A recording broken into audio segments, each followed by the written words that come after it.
ପ୍ରେରିତ ଅଧ୍ୟାୟ 5। ହନନୀୟ ଓ ସଫିରା।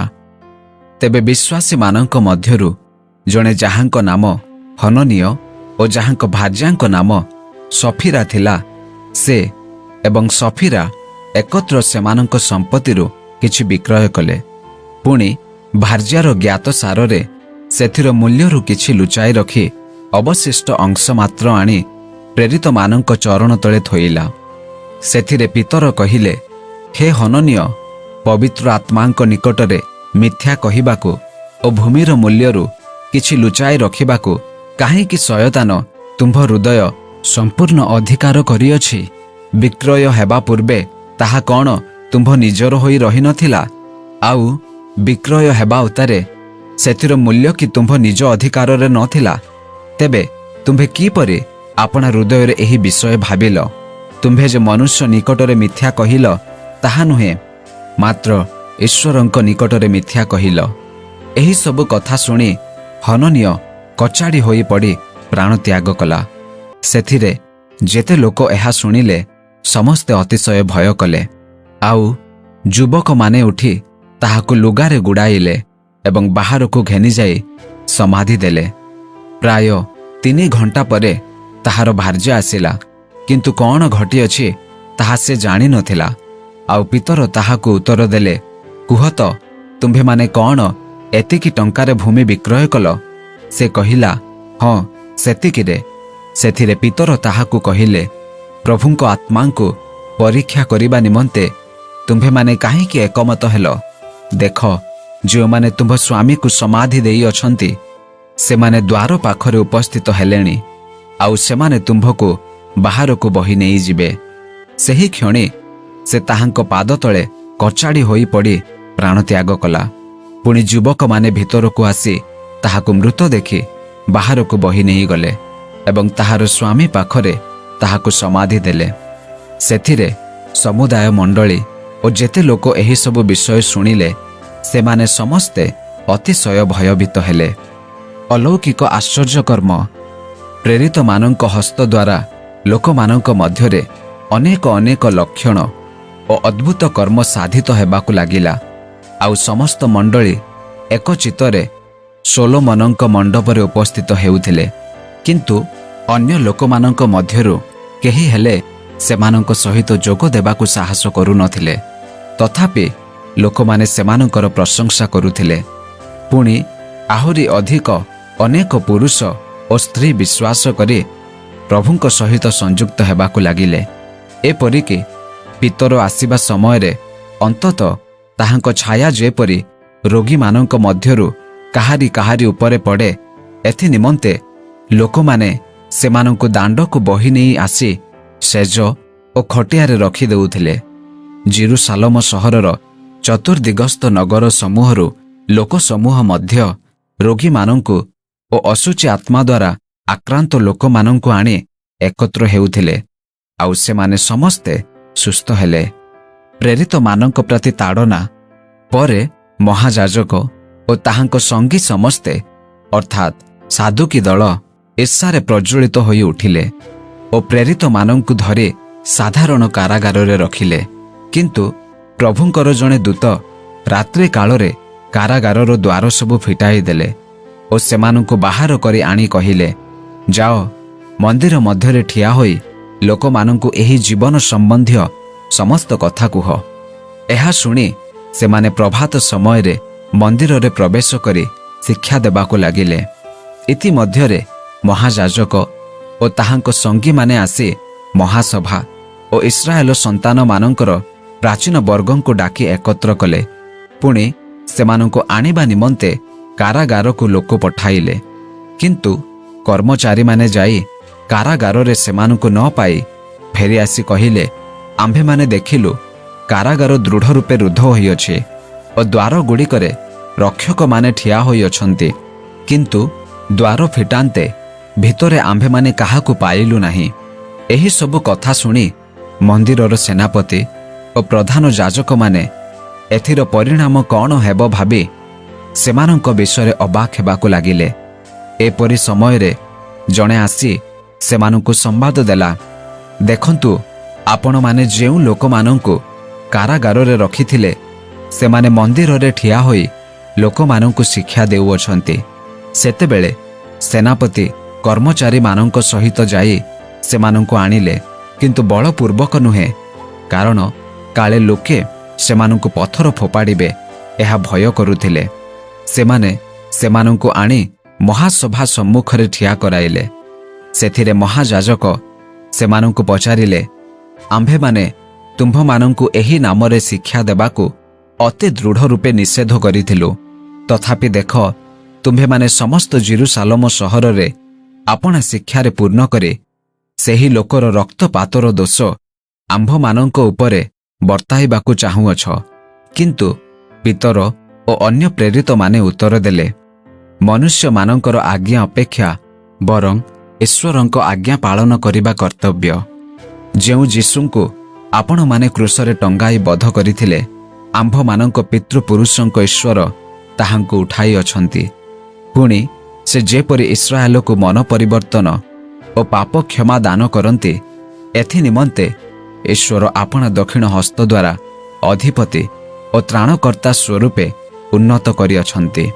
ପୁଣି ଆମ୍ଭେମାନେ ଏହି ସମସ୍ତ ବିଷୟର ସାକ୍ଷୀ। ଆଉ ଯେଉଁ ପବିତ୍ର ଆତ୍ମାଙ୍କୁ ଈଶ୍ୱର ଆପଣା ଆଜ୍ଞା ପାଳନକାରୀମାନଙ୍କୁ ଦେଇଅଛନ୍ତି, ସେ ମଧ୍ୟ ସାକ୍ଷୀ। ଏହି କଥା ଶୁଣି ସେମାନେ ଅତିଶୟ ରାଗିଗଲେ ଓ ସେମାନଙ୍କୁ ବଧ କରିବା ନିମନ୍ତେ ସ୍ଥିର କଲେ। କିନ୍ତୁ ଗମଲିଏଲ ନାମକ ଜଣେ ଫାରୁସୀ, ଯିଏକି ବ୍ୟବସ୍ଥା ଶାସ୍ତ୍ରଜ୍ଞ ଓ ସମସ୍ତଙ୍କ ନିକଟରେ ସମ୍ମାନ ପାତ୍ର ଥିଲେ, ସେ ମହାସଭାରେ ଠିଆ ହୋଇ ପ୍ରେରିତମାନଙ୍କୁ କିଛି ସମୟ ନିମନ୍ତେ ବାହାର କରିଦେବାକୁ ଆଜ୍ଞା ଦେଲେ। ପୁଣି ସେ ସେମାନଙ୍କୁ କହିଲେ, ହେ ଇସ୍ରାଏଲୀୟ ଲୋକମାନେ, ଏମାନଙ୍କ ପ୍ରତି ଆପଣମାନେ କ'ଣ କରିବାକୁ ଉଦ୍ୟତ ହେଉଅଛନ୍ତି, ସେହି ବିଷୟରେ ସାବଧାନ ହେଉନ୍ତୁ। କାରଣ ଏଥିପୂର୍ବେ ଥିଉଦା ଉଠି ନିଜକୁ ଜଣେ ମହାପୁରୁଷ ବୋଲି କହିଲା, ଆଉ ପ୍ରାୟ 400 ଲୋକ ତାହା ସହିତ ଯୋଗ ଦେଲେ। ସେ ହତ ହେଲା। ପୁଣି ଯେତେ ଲୋକ ତାହାର ଅନୁଗତ ହୋଇଥିଲେ, ସେମାନେ ସମସ୍ତେ ଛିନ୍ନ ଭିନ୍ନ ଓ ବିଫଳ ହେଲେ। ସେହି ଲୋକ ଉତ୍ତାରେ ଜନଗଣନା ସମୟରେ ଗାଲିଲିୟ ଯିହୁଦା ଉଠି ଲୋକମାନଙ୍କୁ ଆପଣା ପଛରେ ଟାଣି ନେଇ ବିପ୍ଳବ କରାଇଲା। ସେ ମଧ୍ୟ ବିନଷ୍ଟ ହେଲା। ପୁଣି ଯେତେ ଲୋକ ତାହାର ଅନୁଗତ ହୋଇଥିଲେ, ସେମାନେ ସମସ୍ତେ ଛିନ୍ନ ଭିନ୍ନ ହୋଇଗଲେ। ଏବେ ମୁଁ ଆପଣମାନଙ୍କୁ କହୁଅଛି, ଆପଣମାନେ ଏହି ଲୋକମାନଙ୍କ ପ୍ରତି କିଛି ନ କରି ସେମାନଙ୍କୁ ଛାଡ଼ି ଦିଅନ୍ତୁ। କାରଣ ଏହି ମନ୍ତ୍ରଣା ବା ଏହି କର୍ମ ଯଦି ମନୁଷ୍ୟଠାରୁ ହୋଇଥାଏ, ତାହାହେଲେ ତାହା ଉଚ୍ଛିନ୍ନ ହୋଇଯିବ। କିନ୍ତୁ ଯଦି ତାହା ଈଶ୍ୱରଙ୍କ ଠାରୁ ହୋଇଥାଏ, ତାହାହେଲେ ଆପଣମାନେ ସେମାନଙ୍କୁ ଉଚ୍ଛିନ୍ନ କରିବାକୁ ସମର୍ଥ ହେବେ ନାହିଁ। କାଳେ ଆପଣମାନେ ଈଶ୍ୱରଙ୍କ ବିରୁଦ୍ଧରେ ଯୁଦ୍ଧ କରୁଅଛନ୍ତି ବୋଲି ଦେଖାଯିବେ। ସେମାନେ ତାହାଙ୍କ କଥାରେ ସମ୍ମତ ହେଲେ। ପୁଣି ପ୍ରେରିତମାନଙ୍କୁ ନିକଟକୁ ଡାକି ସେମାନଙ୍କୁ ପ୍ରହାର କଲେ ଓ ଯୀଶୁଙ୍କ ନାମରେ କଥା ନ କହିବାକୁ ଆଜ୍ଞା ଦେଇ ଛାଡ଼ିଦେଲେ। ସେଥିରେ ସେମାନେ ଯେ ସେହି ନାମ ସକାଶେ ଅପମାନ ଭୋଗିବାକୁ ଯୋଗ୍ୟ ବୋଲି ଗଣିତ ହୋଇଥିଲେ, ସେଥି ନିମନ୍ତେ ସେମାନେ ଆନନ୍ଦ କରୁ କରୁ ମହାସଭାରୁ ବାହାରିଗଲେ। ଆଉ ସେମାନେ ପ୍ରତିଦିନ ମନ୍ଦିରରେ ଓ ଘରେ ଘରେ ଶିକ୍ଷା ଦେବାକୁ ଓ ଯୀଶୁ ଯେ ଖ୍ରୀଷ୍ଟ ଏହି ସୁସମାଚାର ପ୍ରଚାର କରିବାକୁ ବନ୍ଦ କଲେ ନାହିଁ। ପ୍ରେରିତ ଅଧ୍ୟାୟ 6। ସେବା କାର୍ଯ୍ୟାର୍ଥେ 7 ଜଣ ମନୋନୀତ। ଏହି ସମୟରେ ଯେତେବେଳେ ଶିଷ୍ୟମାନଙ୍କର ସଂଖ୍ୟା ବୃଦ୍ଧି ପାଉଥିଲା, ସେତେବେଳେ ଗ୍ରୀକ ଭାଷାବାଦୀ ଯିହୁଦୀ ବିଶ୍ୱାସୀମାନେ ଏବ୍ରିୟ ବିଶ୍ୱାସୀମାନଙ୍କ ବିପକ୍ଷରେ ବଚସା କରିବାକୁ ଲାଗିଲେ। କାରଣ ଦୈନିକ ଖାଦ୍ୟ ବିତରଣ କରିବାରେ ବିଧବାମାନଙ୍କୁ ଅବହେଳା କରାଯାଉଥିଲା। ସେଥିରେ 12 ଜଣ ପ୍ରେରିତମାନେ ଶିଷ୍ୟ ସମୂହକୁ ନିକଟକୁ ଡାକି କହିଲେ, ଈଶ୍ୱରଙ୍କର ବାକ୍ୟ ପ୍ରଚାର ପରିତ୍ୟାଗ କରି ଖାଦ୍ୟ ପରିବେଷଣରେ ଆମ୍ଭମାନଙ୍କର ବ୍ୟସ୍ତ ରହିବା ଉପଯୁକ୍ତ ନୁହେଁ। ଅତଏବ ହେ ଭାଇମାନେ, ଯେଉଁମାନଙ୍କୁ ଆମ୍ଭେମାନେ ଏହି କାର୍ଯ୍ୟରେ ନିଯୁକ୍ତ କରିପାରୁ, ଏପରି ସୁଖ୍ୟାତି ସମ୍ପନ୍ନ ଏବଂ ଆତ୍ମା ଓ ଜ୍ଞାନରେ ପରିପୂର୍ଣ୍ଣ 7 ଜଣଙ୍କୁ ଆପଣମାନଙ୍କ ମଧ୍ୟରୁ ବାଛି ସ୍ଥିର କରନ୍ତୁ। କିନ୍ତୁ ଆମ୍ଭେମାନେ ପ୍ରାର୍ଥନାରେ ଓ ବାକ୍ୟ ପ୍ରଚାର ସେବା କାର୍ଯ୍ୟରେ ଏକାଗ୍ର ଭାବେ ଲାଗି ରହିବା। ଏହି କଥା ସମସ୍ତ ବିଶ୍ୱାସୀମାନଙ୍କ ଦୃଷ୍ଟିରେ ଉତ୍ତମ ଦେଖାଗଲା। ଆଉ ସେମାନେ ବିଶ୍ୱାସ ଓ ପବିତ୍ର ଆତ୍ମାରେ ପରିପୂର୍ଣ୍ଣ ସ୍ତିଫାନ ନାମକ ଜଣେ ବ୍ୟକ୍ତିଙ୍କୁ, ପୁଣି ଫିଲିପ, ପ୍ରଖର, ନିକାନୋର, ତିମୋନ, ପାର୍ମନା ଓ ଆନ୍ତିଓଖିଆର ଜିହୁଦୀ ମତାବଲମ୍ବୀ ନିକୋଲାଏଙ୍କୁ ମନୋନୀତ କରି ପ୍ରେରିତମାନଙ୍କ ସମ୍ମୁଖରେ ଉପସ୍ଥିତ କଲେ। ଆଉ ସେମାନେ ପ୍ରାର୍ଥନା କରି ସେମାନଙ୍କ ମସ୍ତକ ଉପରେ ହାତ ରଖି ସମର୍ପଣ କଲେ। ଏଣୁ ଈଶ୍ୱରଙ୍କ ବାକ୍ୟ ଅଧିକ ବ୍ୟାପିଗଲା ଏବଂ ଜେରୁସାଲେମ ସହରରେ ଶିଷ୍ୟମାନଙ୍କ ସଂଖ୍ୟା ଅତିଶୟ ବୃଦ୍ଧି ପାଇବାକୁ ଲାଗିଲା। ଆଉ ଯାଜକମାନଙ୍କ ମଧ୍ୟରୁ ଅନେକ ଲୋକ ବିଶ୍ୱାସ ମାର୍ଗ ଅବଲମ୍ବନ କରିବାକୁ ଲାଗିଲେ। ମହାସଭାରେ ସ୍ତିଫାନ ଅନୁଗ୍ରହ ଓ ଶକ୍ତିରେ ପରିପୂର୍ଣ୍ଣ ହୋଇ ଲୋକମାନଙ୍କ ମଧ୍ୟରେ ମହା ଆଶ୍ଚର୍ଯ୍ୟ କର୍ମ ଓ ଲକ୍ଷଣ ସାଧନ କରିବାକୁ ଲାଗିଲେ। କିନ୍ତୁ ଲିବର୍ତ୍ତିନ, କୁରିଣୀୟ ଓ ଆଲେକ୍ଜାଣ୍ଡ୍ରିୟ ସହରମାନଙ୍କରେ ନିବାସୀମାନଙ୍କ ନାମରେ ଖ୍ୟାତ ଜିହୁଦୀମାନଙ୍କ ସମାଜ ଗୃହର କେତେକ ଜଣ, ପୁଣି କିଲିକିଆ ଓ ଏସିଆ ଅଞ୍ଚଳଗୁଡ଼ିକରେ ନିବାସୀ କେତେକ ଲୋକ ଉଠି ସ୍ତିଫାନଙ୍କ ସହିତ ବାଦାନୁବାଦ କରିବାକୁ ଲାଗିଲେ। ମାତ୍ର ସେ ଯେଉଁ ଜ୍ଞାନ ଓ ଆତ୍ମାଙ୍କ ଶକ୍ତିରେ କଥା କହୁଥିଲେ, ସେମାନେ ତାହା ପ୍ରତିରୋଧ କରିବାକୁ ସମର୍ଥ ହେଲେ ନାହିଁ। ସେଥିରେ ସେମାନେ ଲୋକମାନଙ୍କୁ ମତାଇଲେ। ଆଉ ସେମାନେ କହିଲେ, ଆମ୍ଭେମାନେ ଏହାକୁ ମୂଷା ଓ ଈଶ୍ୱରଙ୍କ ବିରୁଦ୍ଧରେ ନିନ୍ଦା କଥା କହିବା ଶୁଣିଅଛୁ। ଆଉ ସେମାନେ ଜନସାଧାରଣଙ୍କୁ, ପୁଣି ପ୍ରାଚୀନ ଓ ଶାସ୍ତ୍ରୀମାନଙ୍କୁ ଉତ୍ତେଜିତ କରି ତାହାଙ୍କୁ ଆକ୍ରମଣ କଲେ ଓ ତାହାଙ୍କୁ ବଳରେ ଧରି ମହାସଭାକୁ ଆଣିଲେ। ଆଉ ମିଥ୍ୟା ସାକ୍ଷୀମାନଙ୍କୁ ଠିଆ କରାଇଲେ। ସେମାନେ କହିଲେ, ଏ ଲୋକଟା ଏହି ପବିତ୍ର ସ୍ଥାନ ଓ ମୋଶାଙ୍କ ଦତ୍ତ ନିୟମ ବିରୁଦ୍ଧରେ କଥା କହିବାକୁ ବନ୍ଦ କରୁନାହିଁ। କାରଣ ନାଜରୀତୀୟ ସେହି ଯୀଶୁ ଏହି ସ୍ଥାନ ଧ୍ୱଂସ କରିବେ। ଆଉ ମୋଶା ଆମ୍ଭମାନଙ୍କୁ ଯେଉଁ ରୀତିନୀତି ଦେଇଅଛନ୍ତି, ସେହି ସବୁ ପରିବର୍ତ୍ତନ କରିବେ ବୋଲି ସେ କହୁଥିବା ଆମ୍ଭେମାନେ ଶୁଣିଅଛୁ। ସେତେବେଳେ ମହାସଭାରେ ବସିଥିବା ସମସ୍ତେ ତାହାଙ୍କ ପ୍ରତି ଏକ ଦୃଷ୍ଟିରେ ଚାହିଁ ତାହାଙ୍କ ମୁଖ ଦୂତଙ୍କ ମୁଖ ସଦୃଶ ଦେଖିଲେ। ପ୍ରେରିତ ଅଧ୍ୟାୟ 7। ସ୍ତିଫାନଙ୍କ ବକ୍ତୃତା। ସେଥିରେ ମହାଯାଜକ ପଚାରିଲେ, ଏହି ସମସ୍ତ ଅଭିଯୋଗ କି ସତ୍ୟ? ସ୍ତିଫାନ କହିଲେ, ହେ ଭାଇ ଓ ପିତାମାନେ, ଶୁଣନ୍ତୁ। ଆମ୍ଭମାନଙ୍କର ପିତା ଅବ୍ରାହମ ହାରଣ ନଗରରେ ବାସ କରିବା ପୂର୍ବେ ଯେତେବେଳେ ସେ ମେସୋପୋଟାମିଆ ଦେଶରେ ଥିଲେ, ସେତେବେଳେ ଗୌରବମୟ ଈଶ୍ୱର ତାହାଙ୍କୁ ଦର୍ଶନ ଦେଇ କହିଲେ, ତୁମ୍ଭେ ସ୍ୱଦେଶରୁ ଓ ଆପଣା ଆତ୍ମୀୟମାନଙ୍କ ମଧ୍ୟରୁ ବାହାରି ଆସ। ପୁଣି ଆମ୍ଭେ ତୁମ୍ଭକୁ ଯେଉଁ ଦେଶ ଦେଖାଇବା, ସେହି ଦେଶକୁ ଯାଅ। ସେଥିରେ କଲ୍ଦୀୟମାନଙ୍କ ଦେଶରୁ ବାହାରି ସେ ହାରଣରେ ବାସ କଲେ। ପୁଣି ତାହାଙ୍କ ପିତାଙ୍କ ମୃତ୍ୟୁ ଉତ୍ତାରେ ସେଠାରୁ ଆପଣମାନେ ଏବେ ଯେଉଁ ଦେଶରେ ବାସ କରୁଅଛନ୍ତି, ଏହି ଦେଶକୁ ଈଶ୍ୱର ତାହାଙ୍କୁ ନେଇ ଆସିଲେ। ଆଉ ସେ ତାହାଙ୍କୁ ସେଥିରେ କୌଣସି ଅଧିକାର ଦେଲେ ନାହିଁ, ନା ଏକ ପାଦ ପରିମିତ ଭୂମି ହିଁ ଦେଲେ ନାହିଁ। ପୁଣି ସେତେବେଳେ ତାହାଙ୍କର ସନ୍ତାନ ନଥିଲେ ସୁଦ୍ଧା ସେ ତାହାଙ୍କୁ ଓ ତାହାଙ୍କ ଭବିଷ୍ୟତ ବଂଶଧରକୁ ତାହା ଅଧିକାର କରିବା ନିମନ୍ତେ ଦେବେ ବୋଲି ପ୍ରତିଜ୍ଞା କଲେ। ଈଶ୍ୱର ଏହିପରି କହିଲେ, ତାହାଙ୍କ ବଂଶ ବିଦେଶରେ ପ୍ରବାସ କରିବେ ଏବଂ ସେ ସ୍ଥାନର ଲୋକେ ସେମାନଙ୍କୁ 400 ବର୍ଷ ପର୍ଯ୍ୟନ୍ତ ଦାସତ୍ୱରେ ରଖି ସେମାନଙ୍କ ପ୍ରତି ଅତ୍ୟାଚାର କରିବେ। ପୁଣି ଈଶ୍ୱର କହିଲେ, ସେମାନେ ଯେଉଁ ଜାତିର ଦାସ ହେବେ, ଆମ୍ଭେ ତାହାର ବିଚାର କରିବା। ତାହାପରେ ସେମାନେ ବାହାରି ଆସି ଏହି ସ୍ଥାନରେ ଆମ୍ଭର ଉପାସନା କରିବେ। ଆଉ ସେ ତାହାଙ୍କୁ ସୁନ୍ନତର ନିୟମ ପ୍ରଦାନ କଲେ। ପୁଣି ତଦନୁସାରେ ଅବ୍ରାହମ ଇସାକଙ୍କୁ ଜନ୍ମ ଦେଇ 8ମ ଦିନରେ ତାହାଙ୍କୁ ସୁନ୍ନତ କଲେ। ଇସାକ ଯାକୁବଙ୍କୁ, ପୁଣି ଯାକୁବ 12 ଜଣ ପିତୃକୁଳପତିଙ୍କୁ ଜନ୍ମ ଦେଇ ସେପରି କଲେ। ପିତୃକୁଳପତିମାନେ ଯୋସେଫଙ୍କୁ ଈର୍ଷା କରି ମିଶରକୁ ନିଆଯିବା ନିମନ୍ତେ ତାହାଙ୍କୁ ବିକ୍ରୟ କଲେ। କିନ୍ତୁ ଈଶ୍ୱର ତାହାଙ୍କ ସହିତ ଥିଲେ। ପୁଣି ତାହାଙ୍କ ସମସ୍ତ କ୍ଲେଶରୁ ତାହାଙ୍କୁ ଉଦ୍ଧାର କରି ମିଶରର ରାଜା ଫାରୋଙ୍କ ସାକ୍ଷାତରେ ତାହାଙ୍କୁ ଅନୁଗ୍ରହ ଓ ଜ୍ଞାନ ପ୍ରଦାନ କଲେ। ସେଥିରେ ଫାରୋ ତାହାଙ୍କୁ ମିଶର ଓ ଆପଣା ସମସ୍ତ ଗୃହର ଶାସନକର୍ତ୍ତା ସ୍ୱରୂପେ ନିଯୁକ୍ତ କଲେ। ପରେ ସମସ୍ତ ମିଶର ଓ କିଣାଣରେ ଦୁର୍ଭିକ୍ଷ ପଡ଼ିଲା। ପୁଣି ମହାକ୍ଲେଶ ଘଟିଲା। ଆମ୍ଭମାନଙ୍କ ପିତୃପୁରୁଷମାନେ ଖାଦ୍ୟ ପାଇପାରିଲେ ନାହିଁ।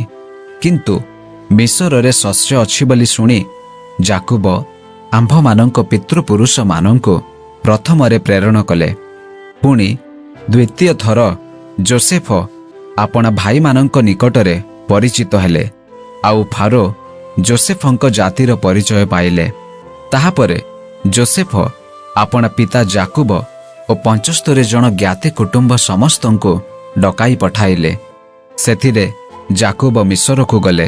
ପୁଣି ସେ ଓ ଆମ୍ଭମାନଙ୍କର ପିତୃପୁରୁଷମାନେ ପ୍ରାଣତ୍ୟାଗ କଲେ।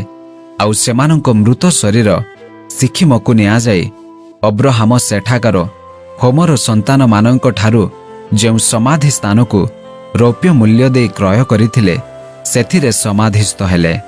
କିନ୍ତୁ ଈଶ୍ୱର ଅବ୍ରାହମଙ୍କ ନିକଟରେ ଯେଉଁ ପ୍ରତିଜ୍ଞା କରିଥିଲେ ସେହି ପ୍ରତିଜ୍ଞା ସଫଳ ହେବା ସମୟ ସନ୍ନିକଟ ହୁଅନ୍ତେ ଲୋକମାନେ ମିଶରରେ ବୃଦ୍ଧି ପାଇ ବହୁ ସଂଖ୍ୟକ ହୋଇ ଉଠିଲେ। ଅବଶେଷରେ ମିଶରରେ ଆଉ ଜଣେ ରାଜା ହେଲେ। ସେ ଯୋସେଫଙ୍କୁ ଜାଣିନଥିଲେ। ସେ ଆମ୍ଭମାନଙ୍କ ଜାତି ପ୍ରତି ଖଳ ବ୍ୟବହାର କଲେ। ପୁଣି ଆମ୍ଭମାନଙ୍କ ପିତୃପୁରୁଷମାନେ ଯେପରି ଆପଣା ଆପଣା ସନ୍ତାନମାନଙ୍କୁ ଜୀବିତ ନ ରହିବା ପାଇଁ ବାହାରେ ପକାଇ ଦିଅନ୍ତି ଏଥି ନିମନ୍ତେ ସେମାନଙ୍କ ପ୍ରତି ଅତ୍ୟାଚାର କଲେ। ସେହି ସମୟରେ ମୋଶା ଜନ୍ମ ହେଲେ। ସେ ଈଶ୍ୱରଙ୍କ ଦୃଷ୍ଟିରେ ଅତି ସୁନ୍ଦର ଥିଲେ ଓ 3 ମାସ ପର୍ଯ୍ୟନ୍ତ ଆପଣା ପିତାଙ୍କ ଗୃହରେ ପ୍ରତିପାଳିତ ହେଲେ। ପରେ ସେ ଯେତେବେଳେ ବାହାରେ ପକାଗଲେ ସେତେବେଳେ ଫାରୋଙ୍କ କନ୍ୟା ତାହାଙ୍କୁ ଉଠାଇ ନେଇ ଆପଣା ପୁତ୍ର ରୂପେ ପ୍ରତିପାଳନ କଲେ। ଆଉ ମୋଶା ମିଶରୀୟମାନଙ୍କ ସମସ୍ତ ବିଦ୍ୟାରେ ଶିକ୍ଷିତ ହୋଇ ବାକ୍ୟ ଓ କର୍ମରେ ପରାକ୍ରମୀ ହେଲେ। ତାହାଙ୍କୁ 40 ବର୍ଷ ପୂର୍ଣ୍ଣ ହେଉଥିବା ସମୟରେ ଆପଣା ଭାଇମାନଙ୍କୁ ଅର୍ଥାତ୍ ଇସ୍ରାଏଲ ସନ୍ତାନମାନଙ୍କୁ ସାକ୍ଷାତ କରିବା ନିମନ୍ତେ ତାହାଙ୍କ ମନରେ ଇଚ୍ଛା ଜାତ ହେଲା। ସେତେବେଳେ ଜଣକ ପ୍ରତି ଅନ୍ୟାୟ କରାଯାଉଥିବା ଦେଖି ସେ ତାହାର ସପକ୍ଷ ହେଲେ ଓ ସେହି ମିଶରୀୟ ଲୋକକୁ ବଧ କରି ଅତ୍ୟାଚାରିତ ହେଉଥିବା ଲୋକ ପ୍ରତି ଅନ୍ୟାୟର ପ୍ରତିକାର କଲେ। ତାହାଙ୍କ ହସ୍ତ ଦ୍ୱାରା ଈଶ୍ୱର ଯେ ତାହାଙ୍କ ଭାଇମାନଙ୍କୁ ଉଦ୍ଧାର କରୁଅଛନ୍ତି ଏହା ସେମାନେ ବୁଝିବେ ବୋଲି ସେ ମନେ କରିଥିଲେ। କିନ୍ତୁ ସେମାନେ ବୁଝିଲେ ନାହିଁ। ପରଦିନ ସେମାନେ ପରସ୍ପର ମଧ୍ୟରେ ମରାମରି ହେଉଥିବା ସମୟରେ ସେ ଦେଖାଦେଇ ସେମାନଙ୍କୁ ମିଳନ କରିବା ଉଦ୍ଦେଶ୍ୟରେ କହିଲେ, ଆହେ, ତୁମ୍ଭେମାନେ ପରସ୍ପର ଭାଇ କାହିଁକି ଏକ ଆରେକ ପ୍ରତି ଅନ୍ୟାୟ କରୁଅଛ? କିନ୍ତୁ ଯେଉଁ ଜଣକ ପ୍ରତିବାସୀ ପ୍ରତି ଅନ୍ୟାୟ କରୁଥିଲା ସେ ତାହାଙ୍କୁ ପେଲି ଦେଇ କହିଲା, କିଏ ତୁମ୍ଭକୁ ଆମ୍ଭମାନଙ୍କ ଉପରେ ଶାସନକର୍ତ୍ତା ଓ ବିଚାରକ ସ୍ୱରୂପେ ନିଯୁକ୍ତ କଲା? କାଲି ଯେପରି ସେହି ମିଶରୀୟ ବ୍ୟକ୍ତିକୁ ବଧ କରିଥିଲ ସେପରିକି ମୋତେ ବଧ କରିବାକୁ ଇଚ୍ଛା କରୁଅଛ? ଏହି କଥା ଶୁଣି ମୋଶା ପଳାଇ ଯାଇ ମିଦିୟନ ଦେଶରେ ପ୍ରବାସୀ ହେଲେ। ସେଠାରେ ତାହାଙ୍କର 2 ପୁତ୍ର ଜନ୍ମ ହେଲେ। ପରେ 40 ବର୍ଷ ପୂର୍ଣ୍ଣ ହୁଅନ୍ତେ ସିନୟ ପର୍ବତର ପ୍ରାନ୍ତରରେ ଜଣେ ଦୂତ ଗୋଟିଏ ବୁଦାର ଅଗ୍ନି ଶିଖାରେ ତାହାଙ୍କୁ ଦର୍ଶନ ଦେଲେ। ମୋଶା ସେହି ଦୃଶ୍ୟ ଦେଖି ଚମତ୍କୃତ ହେଲେ। ପୁଣି ଭଲ ରୂପେ ଦେଖିବା ନିମନ୍ତେ ନିକଟକୁ ଯାଉଥିବା ସମୟରେ ପ୍ରଭୁଙ୍କର ଏହି ବାଣୀ ହେଲା, ଆମ୍ଭେ ତୁମ୍ଭ ପିତୃପୁରୁଷମାନଙ୍କ ଈଶ୍ୱର, ଅବ୍ରାହମ, ଇସାହାକ ଓ ଯାକୁବର ଈଶ୍ୱର। ସେଥିରେ ମୋଶା କମ୍ପି ଉଠି ଭଲ ରୂପେ ଦେଖିବାକୁ ସାହସ କଲେ ନାହିଁ। ତାହାପରେ ପ୍ରଭୁ ତାହାଙ୍କୁ କହିଲେ, ତୁମ୍ଭ ପାଦରୁ ପାଦୁକା କାଢ଼ି ପକାଅ, କାରଣ ତୁମ୍ଭେ ଯେଉଁ ସ୍ଥାନରେ ଠିଆ ହୋଇଅଛ ତାହା ପବିତ୍ର ଭୂମି। ମିଶରରେ ମୋହର ଯେଉଁ ଲୋକମାନେ ଅଛନ୍ତି ମୁଁ ସେମାନଙ୍କର କ୍ଲେଶ ନିଶ୍ଚୟ ଦେଖିଅଛି ଓ ସେମାନଙ୍କର ଆର୍ତ୍ତନାଦ ଶୁଣିଅଛି। ପୁଣି ସେମାନଙ୍କୁ ଉଦ୍ଧାର କରିବା ନିମନ୍ତେ ଓହ୍ଲାଇ ଆସିଅଛି। ଆଉ ଏବେ ଆସ, ମୁଁ ତୁମ୍ଭକୁ ମିଶରକୁ ପ୍ରେରଣ କରିବି। କିଏ ତୁମ୍ଭକୁ ଶାସନକର୍ତ୍ତା ଓ ବିଚାରକ ସ୍ୱରୂପେ ନିଯୁକ୍ତ କଲା ବୋଲି କହି ଏହି ଯେଉଁ ମୋଶାଙ୍କୁ ସେମାନେ ଅଗ୍ରାହ୍ୟ କଲେ ତାହାଙ୍କୁ ଈଶ୍ୱର ବୁଦାରେ ଦର୍ଶନ ଦେଇଥିବା ଦୂତଙ୍କ ସହାୟତାରେ ଶାସକ ଓ ଉଦ୍ଧାରକର୍ତ୍ତା କରି ପ୍ରେରଣ କଲେ। ଏହି ବ୍ୟକ୍ତି ମିଶର ଦେଶ, ସୁଫ ସାଗର ଓ 40 ବର୍ଷ ପର୍ଯ୍ୟନ୍ତ ପ୍ରାନ୍ତରରେ ନାନା ଆଶ୍ଚର୍ଯ୍ୟ କର୍ମ ଓ ଲକ୍ଷଣ ସାଧନ କରି ସେମାନଙ୍କୁ ବାହାର କରି ଆଣିଲେ।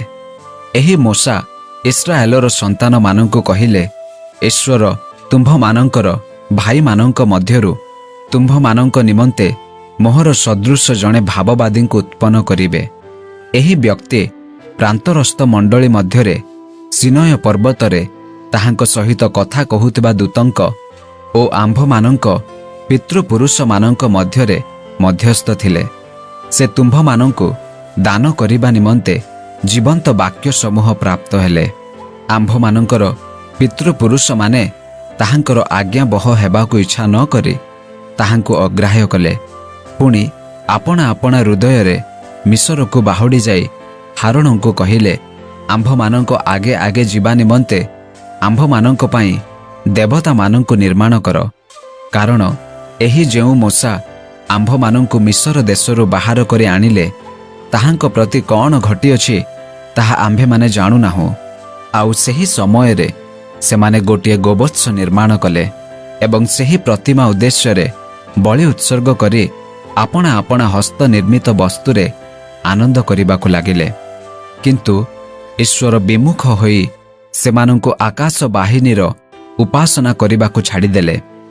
ଯେପରି ଭାବବାଦୀମାନଙ୍କ ଶାସ୍ତ୍ରରେ ଲେଖା ଅଛି, ହେ ଇସ୍ରାଏଲ ବଂଶ, ପ୍ରାନ୍ତରରେ 40 ବର୍ଷ ପର୍ଯ୍ୟନ୍ତ ତୁମ୍ଭେମାନେ କ'ଣ ଆମ୍ଭ ଉଦ୍ଦେଶ୍ୟରେ ପଶୁ ବଳି ଓ ନୈବେଦ୍ୟ ଉତ୍ସର୍ଗ କରିଥିଲ? ବରଂ ତୁମ୍ଭେମାନେ ଉପାସନା କରିବା ନିମନ୍ତେ ଯେଉଁ ମୂର୍ତ୍ତିଗୁଡ଼ିକ ଗଢ଼ିଥିଲ, ସେହି ମଲୋଖର ତମ୍ବୁ ଓ ରେମ୍ଫାନ୍ ଦେବତାର ନକ୍ଷତ୍ରକୁ ତୁମ୍ଭେମାନେ ଘେନି ବହନ କଲ। ଏଣୁ ମୁଁ ତୁମ୍ଭମାନଙ୍କୁ ବାବିଲର ଆର ପାଖକୁ ବନ୍ଦୀ କରି ପଠାଇବି। ତୁମ୍ଭେ ଯେଉଁ ଆଦର୍ଶ ଦେଖିଅଛ, ତଦନୁସାରେ ସାକ୍ଷ୍ୟ ତମ୍ବୁ ନିର୍ମାଣ କର ବୋଲି ମୋଶାଙ୍କୁ ଯିଏ କହିଥିଲେ, ତାହାଙ୍କ ଆଦେଶ ଅନୁଯାୟୀ ଆମ୍ଭମାନଙ୍କ ପିତୃପୁରୁଷମାନେ ପ୍ରାନ୍ତରରେ ସାକ୍ଷ୍ୟ ତମ୍ବୁ ପାଇଥିଲେ। ଆଉ ଆମ୍ଭମାନଙ୍କ ପିତୃପୁରୁଷମାନେ ତାହା ପ୍ରାପ୍ତ ହୋଇ ଈଶ୍ୱର ସେମାନଙ୍କ ସମ୍ମୁଖରୁ ଯେଉଁ ଜାତିମାନଙ୍କୁ ବାହାର କରିଦେଲେ, ସେହି ଜାତିମାନଙ୍କ ଅଧିକାରରେ ସେମାନେ ଯିହୋଶୁଆଙ୍କ ନେତୃତ୍ୱରେ ପ୍ରବେଶ କରି ତାହା ଦାଉଦଙ୍କ ସମୟ ପର୍ଯ୍ୟନ୍ତ ରଖିଲେ।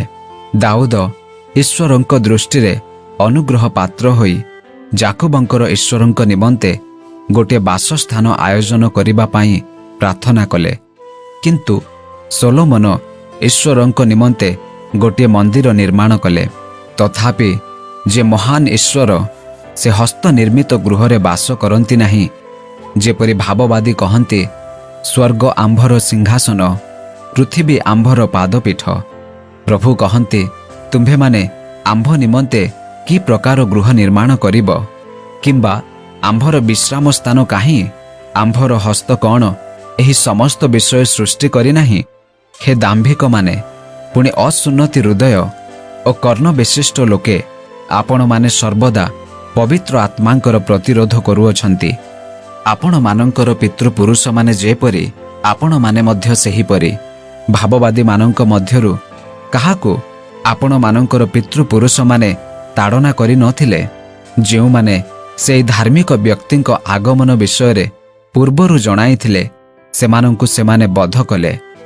ଏବେ ଆପଣମାନେ ତାହାଙ୍କୁ ଶତ୍ରୁ ହସ୍ତରେ ସମର୍ପଣ କରି ବଧ କରିଅଛନ୍ତି। ଆପଣମାନେ ଦୂତମାନଙ୍କ ଦ୍ୱାରା ଆଦିଷ୍ଟ ବ୍ୟବସ୍ଥା ପାଇଥିଲେ, କିନ୍ତୁ ତାହା ପାଳନ କଲେ ନାହିଁ।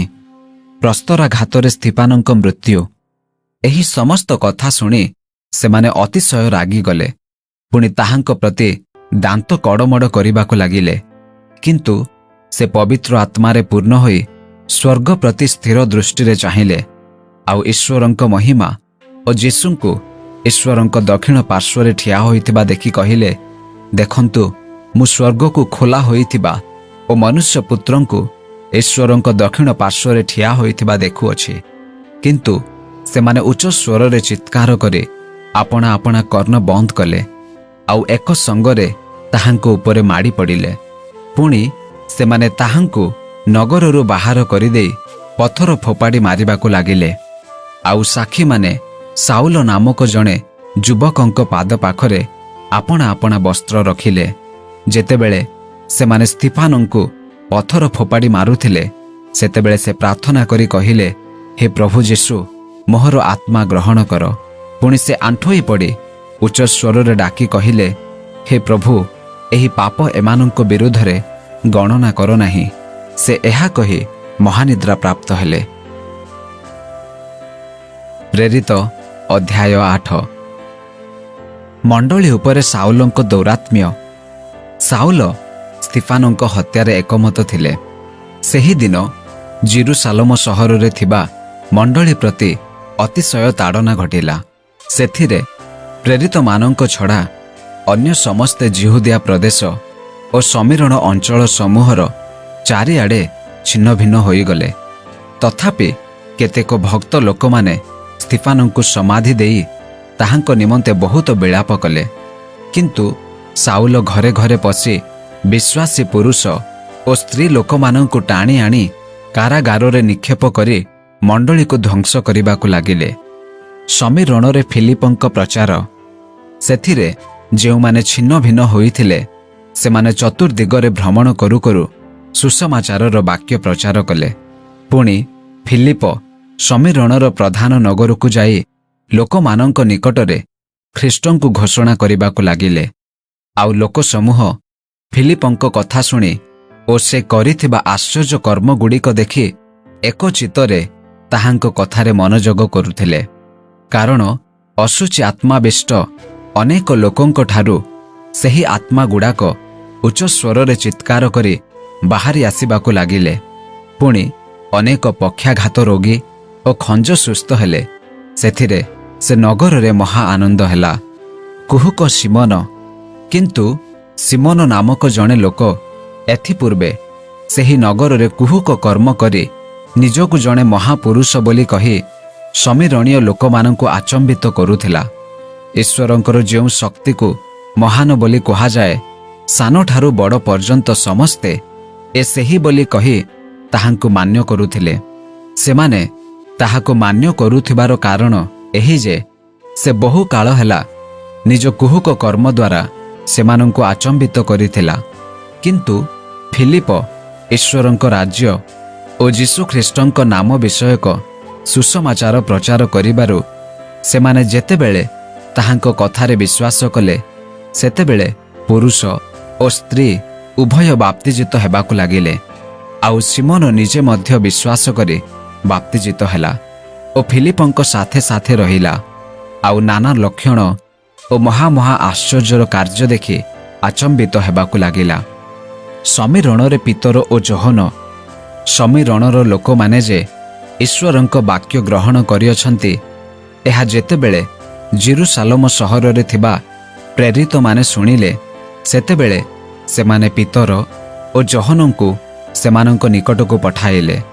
ସେମାନେ ଯାଇ ସେହି ଲୋକମାନେ ଯେପରି ପବିତ୍ର ଆତ୍ମା ପ୍ରାପ୍ତ ହୁଅନ୍ତି ଏଥି ନିମନ୍ତେ ସେମାନଙ୍କ ପାଇଁ ପ୍ରାର୍ଥନା କଲେ। କାରଣ ଏ ପର୍ଯ୍ୟନ୍ତ ସେ ସେମାନଙ୍କ ମଧ୍ୟରୁ କାହାରି ଉପରେ ଆସି ନଥିଲେ। କେବଳ ସେମାନେ ପ୍ରଭୁ ଯୀଶୁଙ୍କ ନାମରେ ବାପ୍ତିଜିତ ହୋଇଥିଲେ। ସେତେବେଳେ ସେମାନେ ସେମାନଙ୍କ ଉପରେ ହସ୍ତାର୍ପଣ କଲେ, ଆଉ ସେମାନେ ପବିତ୍ର ଆତ୍ମା ପ୍ରାପ୍ତ ହେଲେ। ପ୍ରେରିତମାନଙ୍କର ହସ୍ତାର୍ପଣ ଦ୍ୱାରା ପବିତ୍ର ଆତ୍ମା ଆସୁଥିବା ଦେଖି ସିମୋନ ସେମାନଙ୍କୁ ଟଙ୍କା ଯାଚି କହିଲା, ମୋତେ ମଧ୍ୟ ଏହି ଶକ୍ତି ଦିଅନ୍ତୁ, ଯେପରି ମୁଁ ଯେକୌଣସି ଲୋକ ଉପରେ ହସ୍ତାର୍ପଣ କରିବି ସେ ପବିତ୍ର ଆତ୍ମା ପାଇବ। କିନ୍ତୁ ପିତର ତାହାକୁ କହିଲେ, ତୁମ୍ଭର ଟଙ୍କା ତୁମ୍ଭ ସହିତ ବିନଷ୍ଟ ହେଉ, କାରଣ ତୁମ୍ଭେ ଟଙ୍କା ଦ୍ୱାରା ଈଶ୍ୱରଙ୍କ ଦାନ କିଣିବାକୁ ଭାବିଲ। ଏହି ବିଷୟରେ ତୁମ୍ଭର ଅଂଶ ନାହିଁ କି ଅଧିକାର ନାହିଁ, କାରଣ ଈଶ୍ୱରଙ୍କ ସାକ୍ଷାତରେ ତୁମ୍ଭର ହୃଦୟ ସରଳ ନୁହେଁ। ଅତଏବ ତୁମ୍ଭର ଏହି ଦୁଷ୍ଟପଣରୁ ମନ ପରିବର୍ତ୍ତନ କରି ପ୍ରଭୁଙ୍କଠାରେ ପ୍ରାର୍ଥନା କର। କେଜାଣି ଅବା ତୁମ୍ଭ ହୃଦୟର କଳ୍ପନା କ୍ଷମା ହୋଇପାରେ, କାରଣ ତୁମ୍ଭେ ତିକ୍ତ ବିଷରେ ପରିପୂର୍ଣ୍ଣ ହୋଇ ଅଧର୍ମ ରୂପ ବନ୍ଧନରେ ଆବଦ୍ଧ ଅଛ ବୋଲି ମୁଁ ଦେଖୁଅଛି। ସେଥିରେ ସିମୋନ ଉତ୍ତର କଲା, ଆପଣମାନେ ଯାହା ଯାହା କହିଲେ ସେଥିରୁ କୌଣସି ବିଷୟ ଯେପରି ମୋ ପ୍ରତି ନ ଘଟେ, ଏଥିପାଇଁ ଆପଣମାନେ ମୋ ନିମନ୍ତେ ପ୍ରଭୁଙ୍କ ଛାମୁରେ ପ୍ରାର୍ଥନା କରନ୍ତୁ। ଏହି ପ୍ରକାରେ ସେମାନେ ସାକ୍ଷ୍ୟ ଦେଇ ଓ ପ୍ରଭୁଙ୍କ ବାକ୍ୟ କହି ସମୀରଣୀୟମାନଙ୍କ ଅନେକ ଗ୍ରାମରେ ସୁସମାଚାର ପ୍ରଚାର କରୁ କରୁ ଜିରୁସାଲମ ସହରକୁ ବାହୁଡ଼ିଗଲେ।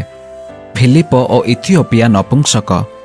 ପରେ ପ୍ରଭୁଙ୍କ ଜଣେ ଦୂତ ଫିଲିପଙ୍କୁ କହିଲେ, ଉଠ, ଦକ୍ଷିଣ ଦିଗରେ ଯେଉଁ ପଥ ଜିରୁସାଲମ ସହରରୁ ଗଜା ସହର ଆଡ଼କୁ ଯାଇଅଛି, ସେହି ପଥକୁ ଯାଅ। ତାହା ମରୁଭୂମି। ସେଥିରେ ସେ ଉଠି ଗମନ କଲେ। ଆଉ ଦେଖ, ଇଥିଓପିଆ ଦେଶୀୟମାନଙ୍କ କାଣ୍ଡାକି ନାମ୍ନୀ ରାଣୀଙ୍କର ଅଧୀନସ୍ଥ ଜଣେ ଉଚ୍ଚ ପଦପ୍ରାପ୍ତ ଇଥିଓପିଆର ନପୁଂସକ, ଯେ ତାହାଙ୍କ ସମସ୍ତ ଧନ ଭଣ୍ଡାରର ବ୍ୟବର୍ତ୍ତା ଥିଲେ, ସେ ଉପାସନା କରିବା ନିମନ୍ତେ ଜିରୁସାଲମ ସହରକୁ ଆସିଥିଲେ। ସେ ବାହୁଡ଼ି ଯାଉ ଯାଉ ଆପଣା ରଥରେ ବସି ଜିସାଇୟ ଭାବବାଦୀଙ୍କ ଶାସ୍ତ୍ର ପାଠ କରୁଥିଲେ। ସେତେବେଳେ ପବିତ୍ର ଆତ୍ମା ଫିଲିପଙ୍କୁ କହିଲେ, ନିକଟକୁ ଯାଇ ଏହି ରଥର ସାଙ୍ଗ ଧର। ସେଥିରେ ଫିଲିପ ଦୌଡ଼ି ଯାଇ ସେ ଜିସାଇୟ ଭାବବାଦୀଙ୍କ ଶାସ୍ତ୍ର ପାଠ କରୁଥିବା ଶୁଣି ପଚାରିଲେ, ଆପଣ ଯାହା ପାଠ କରୁଅଛନ୍ତି ତାହା କ'ଣ ବୁଝୁଅଛନ୍ତି? ସେ କହିଲେ, କେହି ମୋତେ ବୁଝାଇ ନ ଦେଲେ ମୁଁ କିପରି ବୁଝିପାରିବି? ଆଉ ସେ ଫିଲିପଙ୍କୁ ରଥରେ ଚଢ଼ି ଆସି ଆପଣା ନିକଟରେ ବସିବାକୁ ବିନତି କଲେ। ଶାସ୍ତ୍ରର ଯେଉଁ ଅଂଶ ସେ ପାଠ କରୁଥିଲେ ତାହା ଏହି, ସେ ମେଷତୁଲ୍ୟ ହତ ହେବା ନିମନ୍ତେ ନିଆଗଲେ। ପୁଣି ଲୋମଛେଦକ ସମ୍ମୁଖରେ ମେଷ ଶାବକ ଯେପରି ନୀରବ ରୁହେ, ସେହିପରି ସେ ଆପଣା ମୁଖ ଫିଟାଇଲେ ନାହିଁ। ତାହାଙ୍କ ଅବନତ ହେବାରେ ତାହାଙ୍କ ଦଣ୍ଡ ଅପସାରିତ ହେଲା। ତାହାଙ୍କ ବଂଶ କିଏ ବର୍ଣ୍ଣନା କରିପାରିବ? କାରଣ ତାହାଙ୍କ ପ୍ରାଣ ପୃଥିବୀରେ ଅପସାରିତ ହେଲା। ନପୁଂସକ ଉତ୍ତର ଦେଇ ଫିଲିପଙ୍କୁ କହିଲେ, ମୁଁ ଆପଣଙ୍କୁ ନିବେଦନ କରେ, ଭାବବାଦୀ କାହା ବିଷୟରେ ଏ କଥା କହନ୍ତି, ଆପଣା ବା ଆଉ କାହା ବିଷୟରେ? ସେଥିରେ ଫିଲିପ ମୁଖ ଫିଟାଇ ଶାସ୍ତ୍ରର ଏହି ବାକ୍ୟରୁ ଆରମ୍ଭ କରି ତାହାଙ୍କ ନିକଟରେ ଯୀଶୁଙ୍କ ସୁସମାଚାର ପ୍ରଚାର କଲେ। ଆଉ ସେମାନେ ପଥରେ ଯାଉ ଯାଉ କୌଣସି ଗୋଟିଏ ଜଳାଶୟ ନିକଟରେ ଉପସ୍ଥିତ ହେଲେ। ସେଥିରେ ନପୁଂସକ କହିଲେ, ଏଠାରେ ତ ଜଳ ଅଛି, ମୋହର ବାପ୍ତିଜିତ ହେବା ନିମନ୍ତେ କ'ଣ ବାଧା ଅଛି? ଫିଲିପ କହିଲେ, ଆପଣ ସମସ୍ତ ଅନ୍ତଃକରଣ ସହିତ ଯଦି ବିଶ୍ୱାସ କରନ୍ତି ତାହା ହେଲେ ହୋଇପାରେ। ସେଥିରେ ସେ ଉତ୍ତର ଦେଲେ, ଯୀଶୁ ଖ୍ରୀଷ୍ଟ ଯେ ଈଶ୍ୱରଙ୍କ ପୁତ୍ର, ଏହା ମୁଁ ବିଶ୍ୱାସ କରୁଅଛି। ପୁଣି ସେ ରଥ ଠିଆ କରିବାକୁ ଆଜ୍ଞା ଦେଲେ। ଆଉ ଫିଲିପ ଓ ନପୁଂସକ ଉଭୟ ଜଳ ଭିତରକୁ ଓହ୍ଲାଇ ଗଲେ। ଆଉ ଫିଲିପ ତାହାଙ୍କୁ ବାପ୍ତିସ୍ମ ଦେଲେ। ସେମାନେ ଜଳ ମଧ୍ୟରୁ ଉଠି ଆସନ୍ତେ ପ୍ରଭୁଙ୍କର ଆତ୍ମା ଫିଲିପଙ୍କୁ ଘେନିଗଲେ। ପୁଣି ନପୁଂସକ ତାହାଙ୍କୁ ଆଉ ଦେଖିଲେ ନାହିଁ। ତଥାପି ସେ ଆନନ୍ଦ କରୁ କରୁ ଆପଣା ପଥରେ ଚାଲିଗଲେ। କିନ୍ତୁ ଫିଲିପ ଅସ୍ଦୋଦ ନାମକ ନଗରରେ ଦେଖାଗଲେ। ଆଉ ସେ ଯାଉ ଯାଉ ନଗରେ ନଗରେ ସୁସମାଚାର ପ୍ରଚାର କରି କାଇସରିଆରେ ଯାଇ ପହଞ୍ଚିଲେ। ଆସନ୍ତୁ ଆଜିର ପଠିତ ଶାସ୍ତ୍ରାଂଶର ସାରାଂଶକୁ ଆମ୍ଭେମାନେ ଚିନ୍ତା କରିବା। ପ୍ରେରିତ 5 ପର୍ବ ଠାରୁ 8 ପର୍ବ। ଲୁକ ପ୍ରେରିତ 5 ପର୍ବରୁ 8 ପର୍ବରେ ଆଦ୍ୟ ମଣ୍ଡଳୀର ଅଭିବୃଦ୍ଧି, ତାଡ଼ନା ଏବଂ ଜେରୁସାଲେମ ବାହାରେ ସୁସମାଚାର ବିସ୍ତାରିତ ହେବାର ଏକ ଗୁରୁତ୍ୱପୂର୍ଣ୍ଣ ସମୟକୁ ଲିପିବଦ୍ଧ କରିଛନ୍ତି। ଆସନ୍ତୁ ପ୍ରତ୍ୟେକ ଅଧ୍ୟାୟ ଏବଂ ଏହାର ମୁଖ୍ୟ ବିଷୟବସ୍ତୁ ଗୁଡ଼ିକୁ ସଂକ୍ଷେପରେ ଆଲୋଚନା କରିବା। ପ୍ରେରିତ 5 ପର୍ବ, ଈଶ୍ୱରଙ୍କ ପବିତ୍ରତା ଏବଂ ପ୍ରେରିତମାନଙ୍କ ସାହସ। ଏହି ଅଧ୍ୟାୟ ହନାନିୟ ଏବଂ ସଫିରାଙ୍କ ଠାରୁ ଆରମ୍ଭ ହୁଏ, ଯେଉଁ ଦମ୍ପତି ସେମାନଙ୍କ ବିକ୍ରୀତ ସମ୍ପତ୍ତିର ଆୟ ବିଷୟରେ ମିଥ୍ୟା କହିଲେ। ପ୍ରେରିତ 5 ପର୍ବ 1 ପଦ ଠାରୁ 11 ପଦ। ସେ ଦୁହେଁ ପିତରଙ୍କ ସମ୍ମୁଖରେ ପବିତ୍ର ଆତ୍ମାଙ୍କୁ ଈଶ୍ୱରଙ୍କୁ ପ୍ରତାରଣା କରି ମୃତ୍ୟୁବରଣ କଲେ। ଏହି ଘଟଣା ଈଶ୍ୱରଙ୍କ ପବିତ୍ରତା ଏବଂ ମଣ୍ଡଳୀ ମଧ୍ୟରେ ପାପର ଗମ୍ଭୀରତାକୁ ସୂଚାଏ। ଯେପରି ପିତର ଘୋଷଣା କରନ୍ତି ଯେ ମନୁଷ୍ୟ ନିକଟରେ ମିଥ୍ୟା କହିଲ ତାହା ନୁହେଁ, ମାତ୍ର ଈଶ୍ୱରଙ୍କ ନିକଟରେ ମିଥ୍ୟା କହିଲ। ଏହାପରେ ପ୍ରେରିତମାନେ ଅନେକ ଚିହ୍ନ ଏବଂ ଆଶ୍ଚର୍ଯ୍ୟ କର୍ମମାନ ସାଧନ କଲେ ଏବଂ ଅନେକ ଲୋକ ବିଶ୍ୱାସ କରି ମଣ୍ଡଳୀ ସହିତ ସଂଯୁକ୍ତ ହେଲେ।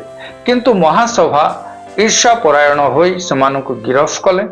ମାତ୍ର ସେମାନେ ଆଶ୍ଚର୍ଯ୍ୟ ପ୍ରକାରେ ଜଣେ ଦୂତଙ୍କ ଦ୍ୱାରା କାରାଗାରରୁ ମୁକ୍ତ ହୋଇ ଯୀଶୁଙ୍କ ବିଷୟରେ ପ୍ରଚାର କରିବା ପାଇଁ ମନ୍ଦିରକୁ ଫେରି ଆସିଲେ। ମହାସଭା ସମ୍ମୁଖରେ ପିତର ସାହସର ସହିତ କହିଲେ, ମନୁଷ୍ୟମାନଙ୍କର ଆଜ୍ଞା ଅପେକ୍ଷା ବରଂ ଈଶ୍ୱରଙ୍କ ଆଜ୍ଞା ପାଳନ କରିବା କର୍ତ୍ତବ୍ୟ।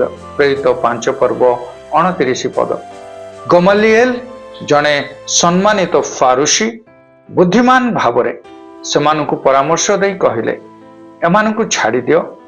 ଯଦି ତାହା ଈଶ୍ୱରଙ୍କ ଠାରୁ ହୋଇଥାଏ ତାହେଲେ ଆପଣମାନେ ସେମାନଙ୍କୁ ଉଚ୍ଛିନ୍ନ କରିବାକୁ ସମର୍ଥ ହେବେ ନାହିଁ। ପ୍ରେରିତ 5 ପର୍ବ 39 ପଦ। ଖ୍ରୀଷ୍ଟଙ୍କ ପାଇଁ ଦୁଃଖ ଭୋଗ କରିବାକୁ ଯୋଗ୍ୟ ବିବେଚିତ ହୋଇଥିବାରୁ ପ୍ରେରିତମାନେ ଆନନ୍ଦ କରୁ କରୁ ବାହାରିଗଲେ। ପ୍ରେରିତ 6 ପର୍ବ 7 ଜଣ ସେବକଙ୍କର ନିଯୁକ୍ତି।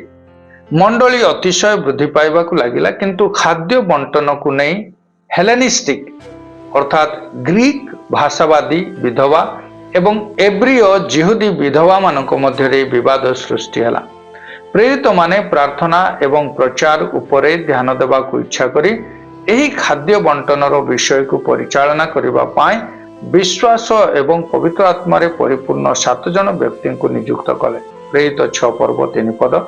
ଏମାନଙ୍କ ମଧ୍ୟରେ ସ୍ତିଫାନ ଅଛନ୍ତି, ଯିଏ ଅନୁଗ୍ରହ ଏବଂ ଶକ୍ତିରେ ପରିପୂର୍ଣ୍ଣ ବ୍ୟକ୍ତି ଥିଲେ। ପ୍ରେରିତ 6 ପର୍ବ 8 ପଦ। ବିଭିନ୍ନ ସମାଜ ଗୃହର ବିରୋଧୀମାନେ ତାଙ୍କ ସହିତ ଯୁକ୍ତିତର୍କ କଲେ, କିନ୍ତୁ ତାଙ୍କ ଜ୍ଞାନ ଆଗରେ ସେମାନେ ଠିଆ ହୋଇପାରିଲେ ନାହିଁ। ତେଣୁ ସେମାନେ ତାଙ୍କ ବିରୁଦ୍ଧରେ ଈଶ୍ୱର ନିନ୍ଦାର ମିଥ୍ୟା ଅଭିଯୋଗ ଆଣିଲେ ଏବଂ ତାଙ୍କୁ ବିଚାର ପାଇଁ ମହାସଭା ସମ୍ମୁଖକୁ ନେଇଗଲେ। ପ୍ରେରିତ 7 ପର୍ବ। ସ୍ତିଫାନଙ୍କ ବକ୍ତୃତା ଏବଂ ଶହୀଦ ଭାବରେ ତାଙ୍କର ମୃତ୍ୟୁ। ସ୍ତିଫାନ ଇସ୍ରାଏଲର ଇତିହାସକୁ ବର୍ଣ୍ଣନା କରି ଏହି ଅଭିଯୋଗ ବିରୁଦ୍ଧରେ ଆତ୍ମପକ୍ଷ ସମର୍ଥନ କରି କହିଲେ, ଅବ୍ରାହମଙ୍କ ଠାରୁ ସଲୋମନଙ୍କ ପର୍ଯ୍ୟନ୍ତ ଇତିହାସକୁ ବର୍ଣ୍ଣନା କରି ସେ ବିବୃତି ଦେଲେ ଯେ ଇସ୍ରାଏଲ କିପରି କ୍ରମାଗତ ଭାବରେ ଈଶ୍ୱରଙ୍କ ଦ୍ୱାରା ପ୍ରେରିତ ଭାବବାଦୀମାନଙ୍କୁ ପ୍ରତିରୋଧ ଓ ବିରୋଧ କରି ଆସୁଅଛି। ସେ ମହାସଭାକୁ ଅନୁଯୋଗ କରି କହିଲେ ଯେ, ହେ ଦାମ୍ଭିକମାନେ, ପୁଣି ଅସୁନ୍ନତ ହୃଦୟ ଓ କର୍ଣ୍ଣ ବିଶିଷ୍ଟ ଲୋକେ, ଆପଣମାନେ ସର୍ବଦା ପବିତ୍ର ଆତ୍ମାଙ୍କର ପ୍ରତିରୋଧ କରୁଅଛନ୍ତି। ଆପଣମାନଙ୍କର ପିତୃପୁରୁଷମାନେ ଯେପରି ଆପଣମାନେ ମଧ୍ୟ ସେହିପରି। ପ୍ରେରିତ 7 ପର୍ବ 51 ପଦ। କ୍ରୋଧିତ ହୋଇ ସେମାନେ ତାଙ୍କୁ ବାହାରକୁ ଟାଣି ନେଇ ପ୍ରସ୍ତରାଘାତ କଲେ, କିନ୍ତୁ ସେ ମୃତ୍ୟୁବରଣ କରିବା ସମୟରେ ସ୍ତିଫାନ ଖ୍ରୀଷ୍ଟଙ୍କ ଦୟାକୁ ପ୍ରତିଧ୍ୱନିତ କରି ପ୍ରାର୍ଥନା କଲେ, ହେ ପ୍ରଭୁ, ଏହି ପାପ ଏମାନଙ୍କ ବିରୁଦ୍ଧରେ ଗଣନା କର ନାହିଁ। ସେ ଏହା କହି ମହାନିଦ୍ରା ପ୍ରାପ୍ତ ହେଲେ। ପ୍ରେରିତ 7 ପର୍ବ 60 ପଦ। ଶାଉଲ ପରେ ଯିଏ ପାଉଲ ନାମରେ ଖ୍ୟାତ ଜଣେ ଯୁବକ ଏହାର ସାକ୍ଷୀ ଏବଂ ସେ ମଧ୍ୟ ତାଙ୍କ ମୃତ୍ୟୁଦଣ୍ଡକୁ ଅନୁମୋଦନ କରିଥିଲେ। ପ୍ରେରିତ 8 ପର୍ବ। ତାଡ଼ନା ଏବଂ ସୁସମାଚାରର ପ୍ରସାର। ସ୍ତିଫାନଙ୍କ ମୃତ୍ୟୁ ପରେ ମହାତାଡ଼ନା ଆରମ୍ଭ ହେଲା ଜେରୁସାଲେମ ସହରରେ। ଏଥିପାଇଁ ବିଶ୍ୱାସୀମାନେ ଜିହୁଦା ଏବଂ ସମରିୟାର ଚାରିଆଡ଼େ ଛିନ୍ନ ଭିନ୍ନ ହୋଇ ପଳାୟନ କଲେ, କିନ୍ତୁ ଯାଉ ଯାଉ ସେମାନେ ସୁସମାଚାର ପ୍ରଚାର କରିବାକୁ ଲାଗିଲେ। ପ୍ରେରିତ 1 ପର୍ବ 8 ପଦରେ ଯୀଶୁ ଯାହା ଆଦେଶ ଦେଇଥିଲେ ତାହା ଏଠାରେ ସଫଳ ହେବାର ଦେଖିବାକୁ ମିଳିଲା। ସୁସମାଚାର ଜେରୁସାଲେମ ବାହାରକୁ ଗଲା। ଫିଲିପ ସମରିୟାରେ ଯାଇ ଯୀଶୁଙ୍କ ସୁସମାଚାର ପ୍ରଚାର କଲେ ଏବଂ ଅନେକ ଲୋକ ଯୀଶୁଙ୍କ ଠାରେ ବିଶ୍ୱାସ କଲେ। ଏପରିକି ସିମନ ନାମକ ଜଣେ କଳା ଯାଦୁ କରୁଥିବା ଲୋକ ମଧ୍ୟ ବିଶ୍ୱାସ କଲା, ଯଦିଓ ପବିତ୍ର ଆତ୍ମାଙ୍କ ଶକ୍ତିକୁ ସେ ଅର୍ଥ ଦେଇ କିଣିବା ପାଇଁ ପ୍ରୟାସ କରି ପରବର୍ତ୍ତୀ ସମୟରେ ତା ହୃଦୟର ମିଥ୍ୟା ବିଶ୍ୱାସକୁ ପ୍ରକାଶ କଲା। ପ୍ରେରିତ 8 ପର୍ବ 18ରୁ 24 ପଦ। ଏଥି ଉତ୍ତାରେ ପ୍ରଭୁ ଫିଲିପଙ୍କୁ ଇଥିଓପିଆର ନପୁଂସକଙ୍କ ନିକଟକୁ ଯିବା ପାଇଁ ଆଦେଶ ଦେଲେ, ଯିଏ ଜଣେ ଉଚ୍ଚ ପଦସ୍ଥ ରାଜକୀୟ ଅଧିକାରୀ ଥିଲେ ଏବଂ ସେ ଯିଶାୟ 53 ପର୍ବକୁ ତାଙ୍କ ରଥରେ ବସି ପାଠ କରୁଥିଲେ। ଫିଲିପ ତାଙ୍କର ସାଙ୍ଗ ଧରି ତାଙ୍କୁ ପଚାରିଲେ, ତୁମେ ଯାହା ପାଠ କରୁଅଛ ତାହାକୁ ବୁଝିପାରୁଅଛ କି? ଯେତେବେଳେ ସେ କହିଲେ, କେହି ଯଦି ମୋତେ ବୁଝାଇ ନ ଦିଏ ତେବେ ମୁଁ କିପରି ବୁଝିପାରିବି? ଆଉ ଫିଲିପଙ୍କୁ ତାଙ୍କ ସହିତ ରଥ ଉପରକୁ ଆସିବାକୁ ଅନୁରୋଧ କଲେ। ଫିଲିପ ତାଙ୍କୁ ବ୍ୟାଖ୍ୟା କରି କହିଲେ ଯେ ଏହି ଭବିଷ୍ୟବାଣୀଟି ଯାହା ସେ ପାଠ କରୁଥିଲେ ତାହା ଯୀଶୁଙ୍କ ବିଷୟରେ ଓ ଏହି ଶାସ୍ତ୍ରାଂଶ ଠାରୁ ଆରମ୍ଭ କରି ତାହାଙ୍କ ନିକଟରେ ଯୀଶୁଙ୍କ ସୁସମାଚାର ପ୍ରଚାର କଲେ ଏବଂ ନପୁଂସକ ଜଣକ ଯୀଶୁଙ୍କ ଠାରେ ବିଶ୍ୱାସ କରି ସେହି କ୍ଷଣେ ସେହି ମୁହୂର୍ତ୍ତରେ ସେ ବାପ୍ତିଜିତ ହେଲେ। ଏହିପରି ସୁସମାଚାର ଅଣଜିହୁଦୀ ଜଗତରେ ପହଞ୍ଚିବାକୁ ଆରମ୍ଭ କଲା। ଏହି ଅଂଶର ଧର୍ମତାତ୍ତ୍ୱିକ ପ୍ରତିଫଳନ ଏହି ପ୍ରକାର ଆମେ ତାକୁ ବ୍ୟାଖ୍ୟା କରିପାରିବା। ଏହି ଅଧ୍ୟାୟ ଗୁଡ଼ିକ ତିନୋଟି ମୂଳ ସତ୍ୟ ପ୍ରତି ଆଲୋକପାତ କରେ। ଏକ, ଈଶ୍ୱରଙ୍କ ପବିତ୍ରତାକୁ ସାଲିସ କରାଯାଇ ନପାରେ। ପ୍ରେରିତ 5 ପର୍ବ 1-11 ପଦ, ଗଣନା 23 ତାର 19 ପଦ, ଯେଉଁଠାରେ ଲେଖା ଅଛି ପରମେଶ୍ୱର ମନୁଷ୍ୟ ନୁହନ୍ତି ଯେ ସେ ମିଥ୍ୟା କହିବେ। ଦ୍ୱିତୀୟ ବିଷୟ, ଈଶ୍ୱର ତାଙ୍କର ବିଶ୍ୱସ୍ତ ଲୋକମାନଙ୍କୁ କଦାପି ପରିତ୍ୟାଗ କରନ୍ତି ନାହିଁ, ଏପରିକି ତାଡ଼ନା ସମୟରେ ମଧ୍ୟ ସେ କେବେ ପରିତ୍ୟାଗ କରନ୍ତି ନାହିଁ। ଗୀତ ସଂହିତା 37 ତାର 25 ପଦରେ ଲେଖା ଅଛି ମୁଁ ଧାର୍ମିକକୁ ପରିତ୍ୟକ୍ତ ହେବାର ଦେଖି ନାହିଁ। ତୃତୀୟ ବିଷୟ, ଈଶ୍ୱରଙ୍କ ମିଶନ ବା କାର୍ଯ୍ୟକୁ ବନ୍ଦ କରାଯାଇ ପାରିବ ନାହିଁ, ଏପରିକି ଦୁଃଖ ଭୋଗ ଏବଂ ଛିନ୍ନ ଭିନ୍ନ ହେବା ମଧ୍ୟ ତାହାଙ୍କର ଉଦ୍ଦେଶ୍ୟକୁ ପୂରା କରେ। ଯୀଶୁ ପ୍ରତିଜ୍ଞା କରିଛନ୍ତି ତୁମ୍ଭେମାନେ ଜେରୁସାଲେମ, ସମସ୍ତ ଜିହୁଦିଆ ପ୍ରଦେଶ ଓ ସମୀରଣ, ପୁଣି ପୃଥିବୀର ପ୍ରାନ୍ତ ପର୍ଯ୍ୟନ୍ତ ସୁଦ୍ଧା ମୋହର ସାକ୍ଷୀ ହେବ। ପ୍ରେରିତ 1 ପର୍ବ 8 ପଦ।